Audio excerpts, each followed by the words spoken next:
Welcome back to the Mask Fanatic, my fellow Mask Fanatics. Thanks for joining me. It's always nice to see you up here in the attic above Horror Hotel, where we look for old, interesting latex monster masks. You know, the other day somebody sent me a message saying he'd been watching these videos for a long time, and he said, "You never tell us anything about yourself." Well, I kind of feel like that would be boring, but okay, if you want, you know, if people really want to know a little more about me, I might as well come clean and confess.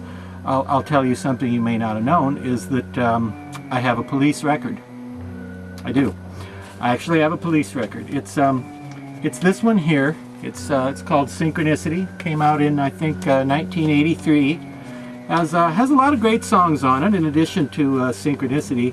Well, probably my favorite on it is Synchronicity 2, but then there's some other great songs like King of Pain and Wrapped Around Your Finger and Every Breath You Take. That's a good one. So this always a pretty good police record, I think. But anyway, getting on to masks, you know, probably my favorite Hunchback of Notre Dame mask of all time is probably the Don Post calendar one, and it's the most popular, I guess, most widely recognized as a collectible. But since it looks like James Cagney's mask worn in the Lon Chaney biopic, Man of a Thousand Faces, for which the Hunchback design was changed quite a bit from the original, as played by the actual Lon Chaney, a lot of times people don't understand what it is and don't recognize it and think it's not a good likeness. Actually, it's perfect because it adapts original molds from the one made for the movie. But if you want one that looks like Lon Chaney actually looked back in the 1923 classic silent version, the Don Post calendar one doesn't really look like that. But you know, one that does is this one, sculpted in 1990 by a very talented guy named John Calpin. And everybody likes to say Kaplan and spell it Kaplan, but it's actually Calpin. C-A-L-P-I-N, Calpin. So don't call him Kaplan, the poor guy. He went on to a career with a lot of effects studios. He worked for people like Steve Johnson and Tony Gardner and even Stan Winston. But before that, he made just a few of his own very, very high-end, deluxe, I think beautifully sculpted and molded and cast latex masks. Not really offered for sale to the public as much as just a portfolio piece, just done as an example of his work. And you know, if you knew John at the time, you could get one. He would pour one up for you, but they weren't really you know, for sale exactly.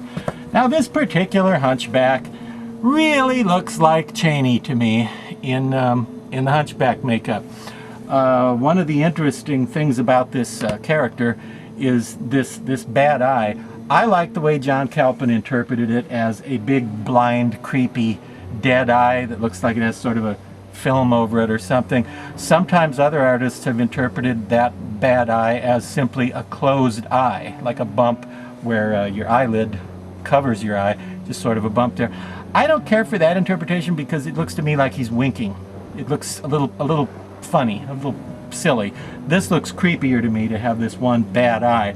It's really impossible to tell because the movie is so old, and if you've watched a lot of silent movies, you know the film quality is not what it used to be when you watch them today, so the picture looks grainy and speckledy and not 100% clear and beautiful like something that was shot today, like this segment here in the attic probably looks, right? So it's hard to say exactly what they did in which scenes because things seem to change a little from shot to shot in the makeup and even in the wig. But I like the blind eye interpretation much better than the closed eye because it makes him more creepy. It makes him more of a monster.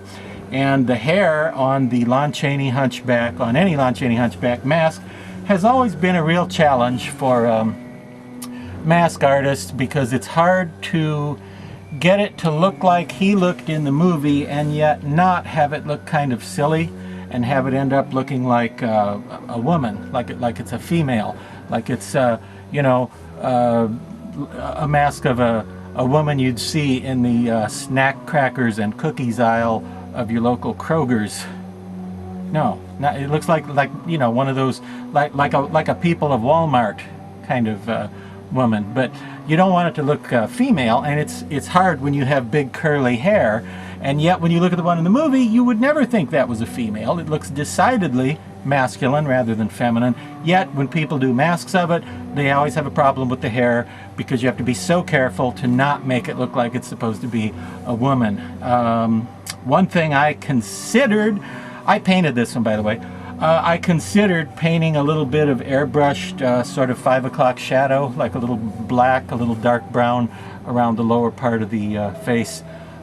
You know, to look like he's got just a slight stubble coming in there, because that always eliminates any look of femininity. But really, in the movie, I can't find a single shot to substantiate that notion, so I never did that because I think it would have looked less like what's in the movie. As far as the hair goes, I feel like Laura, my wife, who did the hair on this one, really nailed it with this particular mix of, you know, curliness and nastiness. Okay, I think what she did was use 2 wigs here, if I'm not mistaken. It was 1990, so it's hard to remember exactly what she did back then, don't you think?